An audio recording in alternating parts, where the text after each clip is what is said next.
Hello everyone, welcome to my channel. It's time to study. Hello students, last lecture we started a new lesson in bookkeeping and accountancy, chapter 6, dissolution of partnership firm. Last lecture में हमने उसका introduction पढ़ा था. Now today we are moving towards next part of same lesson.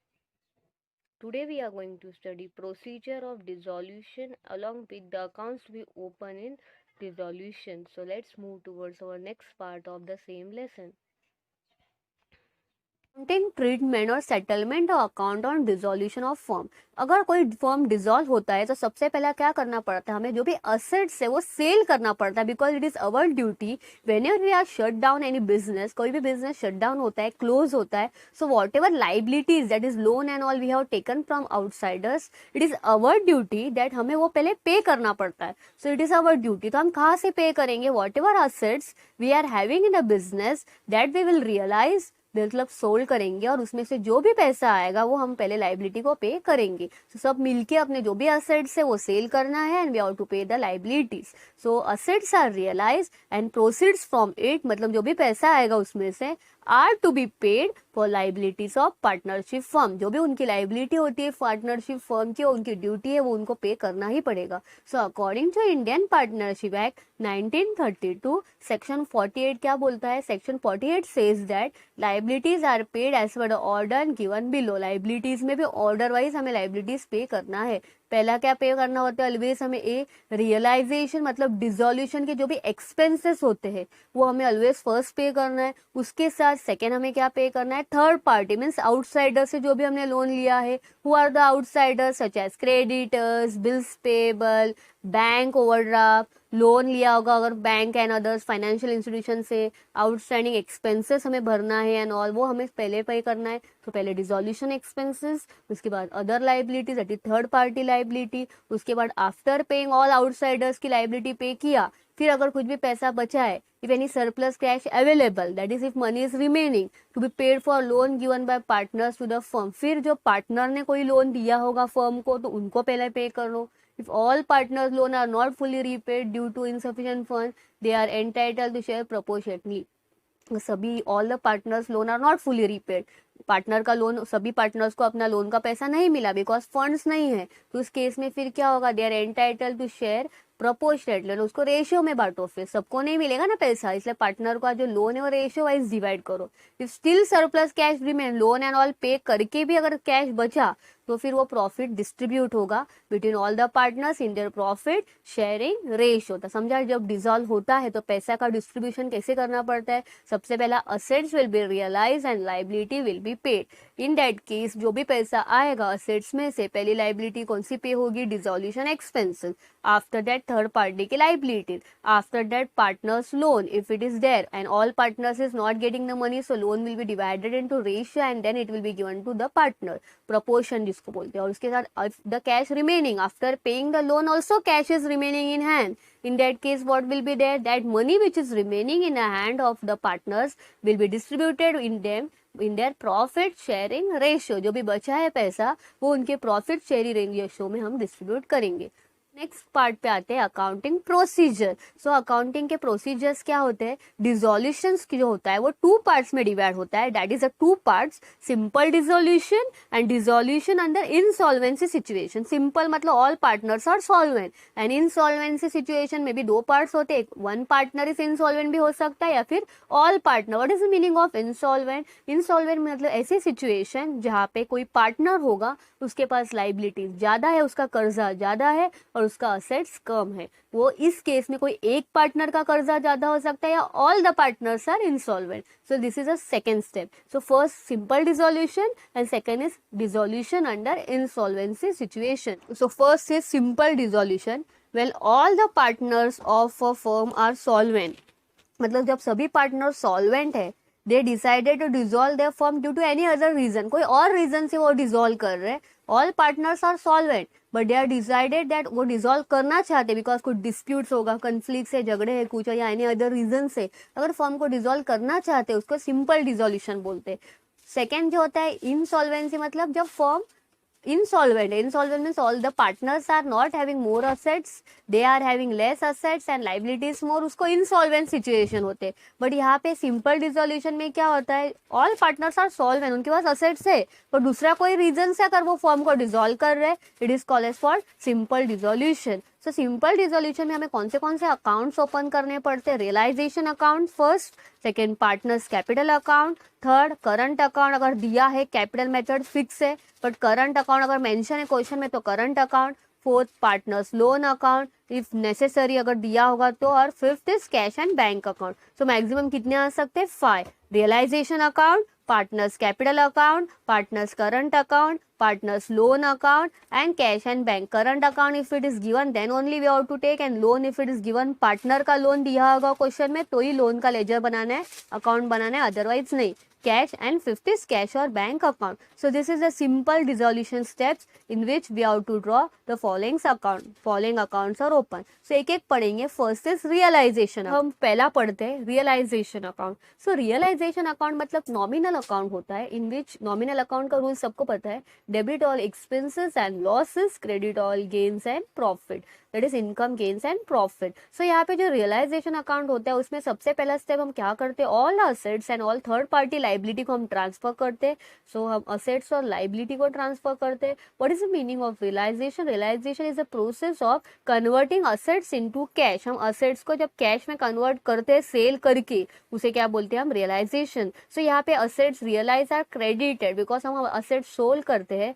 सो हम जब asset cell करेंगे तो हमारी इनकम होती है तो रियलाइजेशन के क्रेडिट में जाएगा, और लाइबिलिटीज और एक्सपेंसेस एंड लॉसेस वो डेबिट में आएगा. तो liabilities debited to realisation and assets are credited. So why we are preparing realisation? What is the main purpose? To understand whether the partnership firm has incur profit और loss. उनको profit हुआ है या loss हुआ है realisation में, तो nominal account होता है. The account is close by transferring the gain और loss on realisation to partner. So whatever realisation में प्रॉफिट या लॉस हुआ है वो अकाउंट, वो जो प्रॉफिट और लॉस हमें डिस्ट्रीब्यूट करना है in the profit sharing ratio, and that profit and loss is further transfer to second account. कौन सा अपना, partners capital account. So it is transfer to partners capital account या फिर करंट अकाउंट. कौन से रेशियो में, प्रॉफिट शेयरिंग रेशियो. अगर realization account में डेबिट बैलेंस आया तो ऑल लॉस होता है because debit all expenses and loss, और रियलाइजेशन में अगर क्रेडिट बैलेंस आया तो it is profit to the partnership firm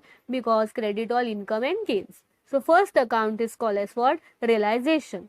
इस partners capital account. So balance sheet में जो भी पार्टनर्स का कैपिटल का अकाउंट आया है दैट इज लाइबिलिटी साइड में भी हो सकता है या फिर असेट साइड में भी हो सकता है, that we have to transfer to partners capital account. अगर वो लाइबिलिटी साइड में आया है तो हमें वो पार्टनर्स कैपिटल में क्रेडिट साइड में फाइंड शो ऑफ करना है. अगर वो असेट्स में आया है दैट इज डेबिट साइड में शो ऑफ करना है because liability has credit balance and asset as debit balance. So where we have to transfer partners capital account credit side by balance brought down. अगर debit में आया तो to balance brought down, and also reserves we have to transfer.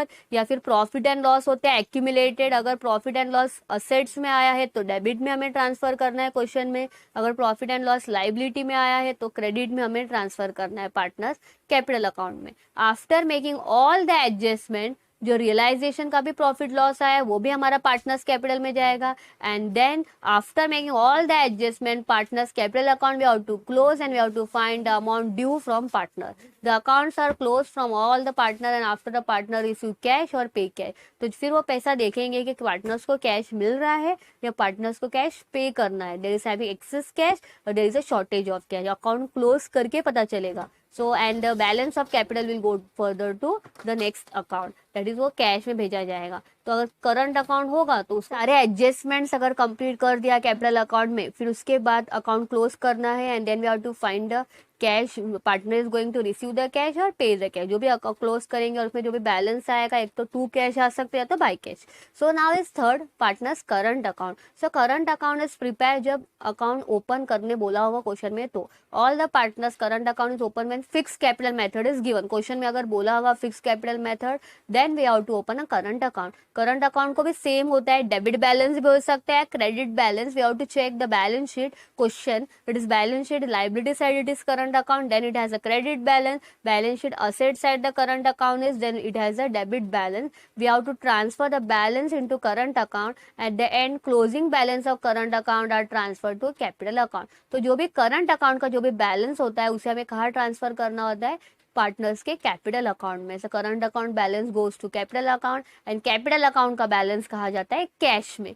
Next is point number 4, partners loan account. अगर question में partner का loan दिया होगा then also same step, we have to first transfer the balance of loan is a liability, so credit balance of partner loans account is not transferred to realization account credit side. तो balance sheet में loan दिया होगा liability side में, तो realisation में नहीं transfer करना है. लोन कहाँ ट्रांसफर करना है, separate account we have to prepare and there we have to transfer the loans balance. However, the debit balance of partner loan should be debited to partners capital or current account directly. अगर loan को debit balance होगा तो directly capital या current account में दिखाना है, but loan को अगर क्रेडिट बैलेंस होगा, वो लाइबिलिटी में होगा, तो हमें सेपरेट अकाउंट वहाँ पे मेंटेन करना है and then there we have to pay the loan, हमें लोन पे करना है. So partners loan also ledger is there. Point number 5 is cash bank. So cash bank account is also open in the books of firm. Debit balance of cash bank appearing in balance sheet asset side. जो asset side में cash bank होगा वो cash bank के debit में दिखाना है, debit side to balance brought down. फिर after the all the adjustment, after incorporating all the amount to cash or bank, the balance of this account must be equal to amount due to partner. मतलब in short cash bank account हमारा tally होना चाहिए debit side and credit side. All cash receipts in process of dissolution is debited and all payment made by firm are credited, because cash is a real account. So debit what comes in, so whatever income cash के debit में डालना है, whatever is our expenses वो cash के credit में जाएगा. And finally all the effects होने के बाद लास्ट में कैश बैंक टैली होगा, मीन्स वी आर राइट. तो कैश बैंक अकाउंट टैली होना ही चाहिए, फिफ्थ वाला cash bank account. And finally the dissolution books of account are close. So this way we have to prepare the dissolutions. What are the 5 accounts of dissolution we have to prepare in simple method of dissolution of partnership firm?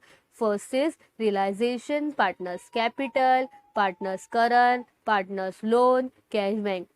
What are the 5 accounts which are prepared in the books of dissolution of partnership firm? Realization account fixed, partners capital also fixed, current account if it is given then only we have to prepare. Fourth, partner का loan अगर question में आया तो ही बनाना है fourth. और fifth cash bank. So there are maximum 5 account: realizations, partners capital, partners current account, partners loan account and cash bank. And minimum it can be 3: realization, partners capital, cash bank. Loan and current account if it is available in the question then only we have to draft. So this way we have to draft the books of account, that is dissolution of partnership firm. So I hope आपको ये lecture समझा होगा. So next lecture we'll move towards next part of the same lesson. So concentrate on this lesson. It is also easy way of lesson, easy lesson है, but starting से अगर आपने concentration से समझा and all तो so it is your duty to complete the notebook regularly so that you can understand all the concept regarding the dissolution. Because देखा जाए तो lesson है easy because it is also totally entry based. entry आई तो आप journal भी बना सकते हो, उससे लेजर भी बना सकते हो. So concentrate on basic concept of dissolution. So आपको ये लेसन स्टार्टिंग से अगर आपने गो थ्रू किया सो आपको लास्ट तक ये पूरा लेसन अच्छे से समझ में आ जाएगा. तो this was overall our first lecture regarding the dissolution. I hope आपको ये लेक्चर समझा होगा.